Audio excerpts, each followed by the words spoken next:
గత సంగస్య ముక్తస్య జ్ఞానావస్థితచేతసః యజ్ఞాయాచరతః కర్మ సమగ్రం ప్రవిలీయతే. తాను చేసే కర్మలయందు సంగము అంటే ఆసక్తిని వదిలినవాడు, ప్రాపంచిక విషయముల యందు కోరికలను వదిలిపెట్టినవాడు, ఆత్మజ్ఞానమందు మనసు నిలిపినవాడు, అన్ని కర్మలను న్యాయంగా ధర్మంగా ఒక యజ్ఞం చేసినట్లు సమాజ శ్రేయస్సు కొరకే చేసేవాడు. అటువంటి వాడు ఏ పని చేసినా ఆ కర్మఫలము అతనికి అంటదు. ఈ శ్లోకంలో సంగము, ముక్తస్య, జ్ఞానము, యజ్ఞము అనే పదాలు వాడబడ్డాయి. సంగము అంటే అటాచ్మెంటు, ఒక మనిషితో కానీ తాను చేసే పనితో కానీ దాని మీద వచ్చే ఫలముతో కానీ అపరిమితంగా అనుబంధం పెంచుకోవడము. ఏ కర్మ చేసినా ఆ కర్మను ఏదైనా ఫలితం కోరి చేస్తేనే అది బంధనం కలిగిస్తుంది, మరొక జన్మకు కారణమవుతుంది. అందుకని సంగరహితంగా అంటే అటాచ్మెంట్ లేకుండా కర్మలు చేస్తే అది అతని ముక్తికి దోహదం చేస్తుంది. ఈ శ్లోకంలో జ్ఞానావస్థిత చేతసః అని చెప్పాడు. అంటే జ్ఞానమందు మనసును నిలిపినవాడు, నిలకడైన మనసు కలవాడు, అటువంటి వాడు మాత్రమే సంగము లేకుండా ఉండగలడు. జ్ఞానమందు మనసును నిలిపినవాడు ప్రపంచంలో దొరికే వస్తువుల మీద ఆధారపడడు, వాటి మీద అనవసరమైన ఆసక్తిని అనుబంధాన్ని పెంచుకోడు. అటువంటి వాడు చేసిన కర్మల యొక్క ఫలమును అతడు సంపాదించుకున్న జ్ఞానము అనే అగ్నిలో పడి కాలిపోతాయి. తన మనసును జ్ఞానమందు నిలిపినవాడు ఏ కర్మ చేసినా ఒక యజ్ఞము మాదిరి చేస్తాడు. అంటే ఈశ్వరార్పణ బుద్ధితో చేస్తాడు, పరమాత్మ పరంగా చేస్తాడు. కానీ నేను చేస్తున్నాను అనే అహంకార భావనతో చేయడు. ఆ కారణం చేత అటువంటి సాధకుడు చేసే కర్మలన్నీ పరమాత్మలో లీనమైపోతాయి, కానీ అతనిని బంధించవు. మరి మనం చేసే పుణ్యకర్మలు, పాపకర్మలు అన్నీ పరమాత్మలో లీనమైతే అవి పరమాత్మను బంధించవా అనే సందేహం రావచ్చు. పరమాత్మ బంధనములకు అతీతుడు, గుణాతీతుడు, ఆయనకు ఏ బంధనములు అంటవు అని ఇదివరకే తెలుసుకున్నాం. కాబట్టి కర్మఫలములు నశించిపోవాలంటే జ్ఞానము అత్యావశ్యకము అని చెప్పాడు పరమాత్మ. ఆత్మవిద్య గురించి సాధన చేసే వారికి, భక్తులను ఇది చాలా ఊరట అనిపిస్తుంది. ఎందుకంటే ఎవరు కోరుకున్నా ఈ కర్మల నుండి, సంసార బంధనముల నుండి బయటపడి మోక్ష మార్గంలో ప్రయాణం చేయడమే కదా. ఆ మార్గంలో ప్రయాణం చేయడానికి ఏం చెయ్యాలో ఈ శ్లోకంలో వివరంగా చెప్పాడు పరమాత్మ. అకర్మ అంటే ఏమీ చేయకుండా సోమరిగా కూర్చొని ఉండటం కాదు. ఏ కర్మ చేసినా అది బంధనములు కలిగించకుండా ఉండటమే ముఖ్యము. ఈ శ్లోకంలో చెప్పబడిన 4 లక్షణములు అంటే సంగము అంటే అటాచ్మెంట్ లేకుండా ఉండటము, రాగద్వేషములను వదిలిపెట్టడము, మనస్సును జ్ఞానంతో కలిపి ఉంచుకోవడము, ఏ పని చేసినా భగవంతుని కొరకు, సమాజ శ్రేయస్సు కొరకు, పరహితం కొరకు చేయడము. ఈ 4 లక్షణములు అలవరుచుకుంటే అతను చేసే కర్మలన్నీ పరమాత్మలో కలిసిపోతాయి. ఇలా చేస్తే వచ్చే స్వల్పకాలిక ఫలము అతని మనసు ప్రశాంతంగా ఉంటుంది. దీర్ఘకాలిక ఫలమైన ముక్తి మార్గము సులభమవుతుంది. బ్రహ్మార్పణం బ్రహ్మహవిః బ్రహ్మాగ్నౌ బ్రహ్మణాహుతం బ్రహ్మైవ తేన గంతవ్యం బ్రహ్మకర్మ సమాధినా. యజ్ఞం చేసేటప్పుడు ప్రధానంగా చేసే కార్యము హోమం చేయడము. హోమం చేసేటప్పుడు హోమం చేయడానికి ఉపయోగించే సాధనములు, హోమం చేసే ద్రవ్యములు, హోమంలో ప్రజ్వలించే అగ్ని, హోమం చేసే యజమాని, హోమం చేయించే ఋత్వికులు, ఇవి అన్నీ కూడా బ్రహ్మస్వరూపాలే, అంతా బ్రహ్మమే అనుకుంటూ ఏకాగ్ర చిత్తంతో యజ్ఞము మొదలగు కర్మలను చేసేవాడు తుదకు ఆ బ్రహ్మలో ఐక్యమవుతాడు. ఈ భగవద్గీత ద్వారా యుగములో శ్రీకృష్ణుడు అర్జునుడికి చెప్పాడు. ద్వాపర యుగంలో యజ్ఞములు, నిత్యాగ్నిహోత్రములు ఎక్కువగా చేసేవారు. కాబట్టి ఈ యజ్ఞముల గురించి, హోమముల గురించి వివరిస్తున్నాడు పరమాత్మ. యజ్ఞములలో హోమము చేస్తారు అంటే నలుపక్కలా చదరంగా హోమకుండము తయారు చేసి అందులో అగ్నిని పుట్టించి సమిధలు, హోమద్రవ్యములు వేసి హోమం చేస్తారు. ఇది ద్వాపర యుగంలో సర్వసాధారణము, అందరికీ తెలిసిన విషయము. కాబట్టి యజ్ఞం గురించి ఇక్కడ చెప్పాడు పరమాత్మ. దీని అర్థము పరమాత్మ యజ్ఞం గురించి మాత్రమే చెప్పాడు, ఇతర కర్మల గురించి చెప్పలేదు అని అనుకోకూడదు. ఆ రోజుల్లో యజ్ఞము అందరికీ తెలిసిన విషయం కాబట్టి యజ్ఞమునే ఉదాహరణగా తీసుకొని అలా చెప్పాడు. ఈ యజ్ఞం అనే మాట మనము అన్ని కర్మలకు అన్వయించుకోవచ్చు. ప్రస్తుత కాలంలో యజ్ఞములు అరుదుగా జరుగుతున్నాయి కాబట్టి మనము చేసే ప్రతి కర్మ ఒక యజ్ఞంగా భావించాలి. గీతా జ్ఞాన యజ్ఞము అనే మాట మీరు వింటూనే ఉంటారు. అంటే గీతను చదవడము, ఇతరులకు బోధించడము కూడా ఒక యజ్ఞమే. న్యాయంగా, ధర్మంగా, నీతిగా, నిజాయితీగా సమాజ హితం కొరకు చేసే ప్రతి కార్యం కూడా ఒక యజ్ఞంగానే భావించాలి. యజ్ఞం చేయడంలో హోమం ముఖ్యమని చెప్పుకున్నాం కదా. ఆ హోమంలో యజ్ఞం చేసేవాడు అంటే యజమాని, హోమకుండంలో ప్రజ్వరిలే అగ్ని, అందులో వేసే హవిష్యులు అంటే నెయ్యి మొదలగు హోమద్రవ్యములు, ఇవి అన్నీ బ్రహ్మస్వరూపాలే అని అంటున్నాడు పరమాత్మ. అలాగే మనం చేసే ప్రతి పనిలో కూడా పని చేసేవాడు, చేసే పని, ఆ పనికి ఉపయోగించే వస్తువులు, ఆ పని చేసినందువలన వచ్చే ఫలము ఉంటాయి. అవి అన్నీ కూడా బ్రహ్మస్వరూపాలే. కాబట్టి ఈ ప్రపంచంలో మనకు కనబడే ప్రతి వస్తువు బ్రహ్మస్వరూపమే అని తెలుసుకోవాలి. అంటే ఈ ప్రపంచం మొత్తము పరబ్రహ్మస్వరూపమే. బ్రహ్మ కానిది అంటూ ఏదీ లేదు. అందుకే విష్ణువును సర్వవ్యాపి అన్నారు. అందుగలడిందు లేడని సందేహము వలదు చక్రి సర్వోపగతుండు, ఎందెందు వెదక చూసినా అందందే కలడు అని పోతన గారు అన్నారు.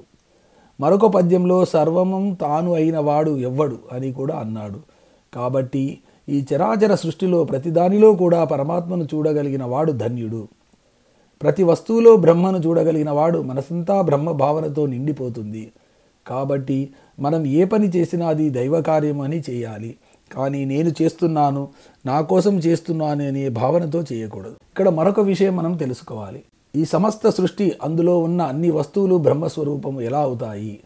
ఈ ప్రపంచంలో కనబడే ప్రతి వస్తువుకు, జీవికి ఒక పేరు, ఒక రూపం ఉంటాయి కదా అని మనకు అనుమానం రావచ్చు. కానీ ఈ జగత్తు సత్యము కాదు, మిథ్య అని, అంటే నిరంతరము మార్పు చెందేది అని కూడా మనం తెలుసుకున్నాము.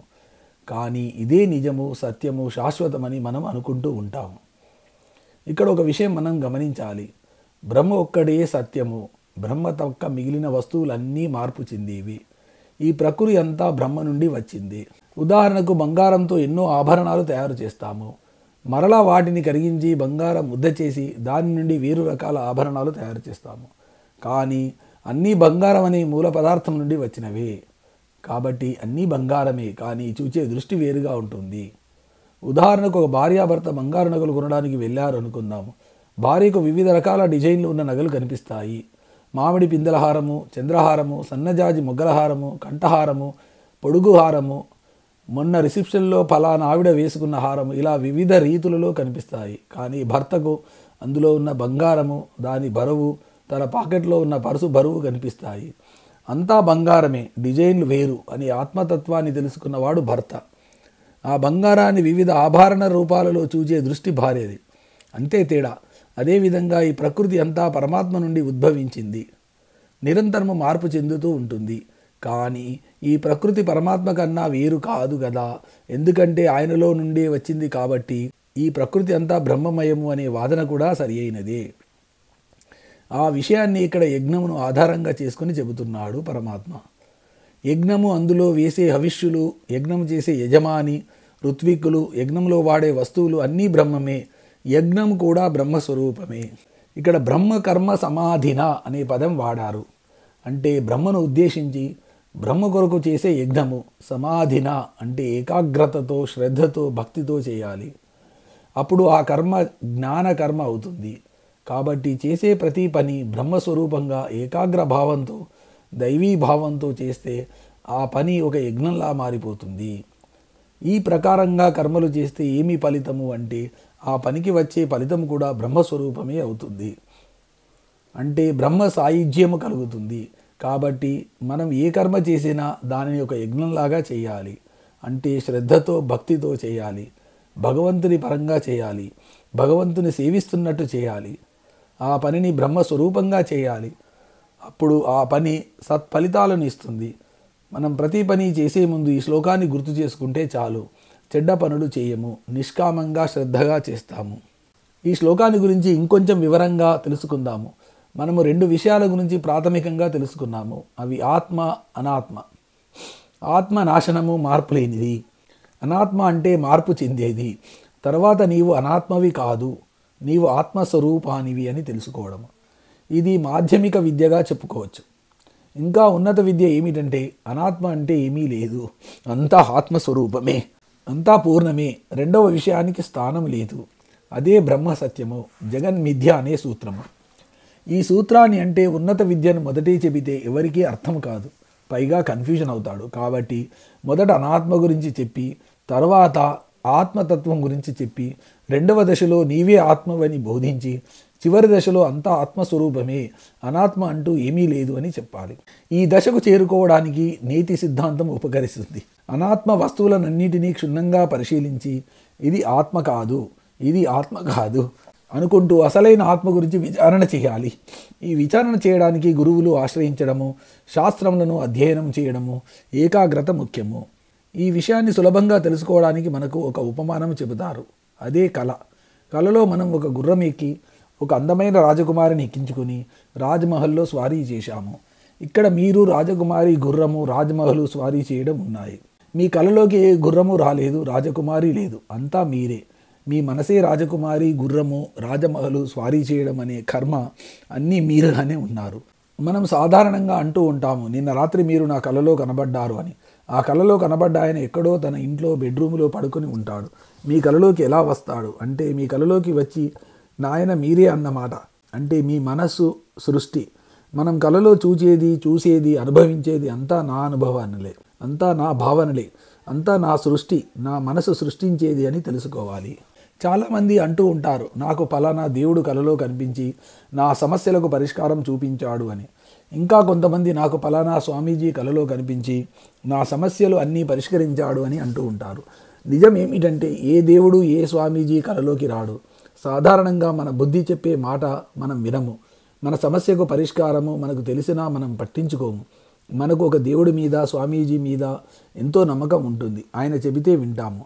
అప్పుడు కలలో మీరే ఆ దేవుడిగా, స్వామీజీగా కనబడి మీకు తెలిసిన పరిష్కారాన్ని ఆ దేవుడి ద్వారా, స్వామీజీ ద్వారా పొందుతారు. అప్పుడు మీరు నమ్ముతారు. కాబట్టి కలలో కనబడేదంతా మన మనసు యొక్క సృష్టి కానీ వేరు కాదు అని తెలుసుకోవాలి. కళ నిద్రలో వస్తుంది. మనం మెలకువతో ఉండి ప్రపంచాన్ని చూస్తుంటాము.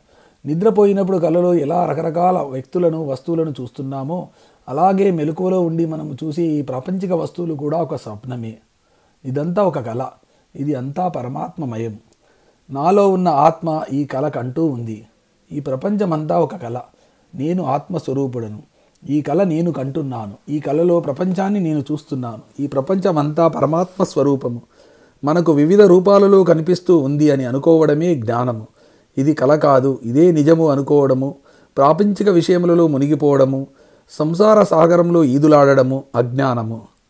జ్ఞానికి ఈ ప్రపంచమంతా బ్రహ్మమయము, ఆయన చేసేది అంతా బ్రహ్మమయము, ఉపయోగించే వస్తువులన్నీ బ్రహ్మమయము. ఆ ప్రకారంగా జ్ఞాని భావిస్తాడు. ఈ విషయాన్ని మనకు అర్థమయ్యేటట్టు చెప్పడానికి పరమాత్మ ఒక చక్కని ఉదాహరణ ఇచ్చాడు. ఒక గృహస్థు పొద్దుటే లేచి స్నానము, సంధ్య మొదలగునవి ముగించుకొని నిత్యాగ్నిహోత్రము చేయడానికి కూర్చున్నాడు. ముందే చెప్పాను, ఈ గీత ద్వాపరంలో చెప్పబడింది. ఆ రోజుల్లో ప్రతి గృహస్థు ప్రతిరోజు అగ్నిహోత్రం చేయాలి. దానిని ఔపోసనా కార్యక్రమం అంటారు. ఇప్పుడు కేవలం శ్రాద్ధ కర్మలలో మాత్రమే చేస్తున్నారు. ఆ ప్రకారంగా నిత్యాగ్నిహోత్రం చేయడానికి కూర్చున్న గృహస్థు ముందు ఒక కర్రతో మరొక కర్రను మధించి నిప్పు చేస్తాడు. ఆ రెండు కర్రలు బ్రహ్మమే. వెలిగించిన అగ్ని బ్రహ్మమే. ఆ అగ్నిలో హోమ ద్రవ్యములు వేస్తాడు. అవి కూడా బ్రహ్మమే. ఇదంతా చేస్తున్న గృహస్థు కూడా బ్రహ్మమే. ఈ హోమం చేయడం ద్వారా కలిగే ఫలితం కూడా బ్రహ్మమే. అంటే అంతా బ్రహ్మమయము. కానీ మనం వేరుగా చూస్తున్నాము. అందుకే అన్నమయ్య బ్రహ్మమొక్కటే బ్రహ్మమొక్కటే అని ఎలుగెత్తి పాడాడు. ఈ పాటను రాగయుక్తంగా పాడుతాము, కానీ దాని అర్థము తెలుసుకోవడానికి ప్రయత్నం చేయము. ఆ ప్రకారంగా మనం చేసే ప్రతి కర్మ ఒక యజ్ఞమే. ఆ యజ్ఞములన్నీ బ్రహ్మస్వరూపాలే, పరమాత్మ స్వరూపాలే.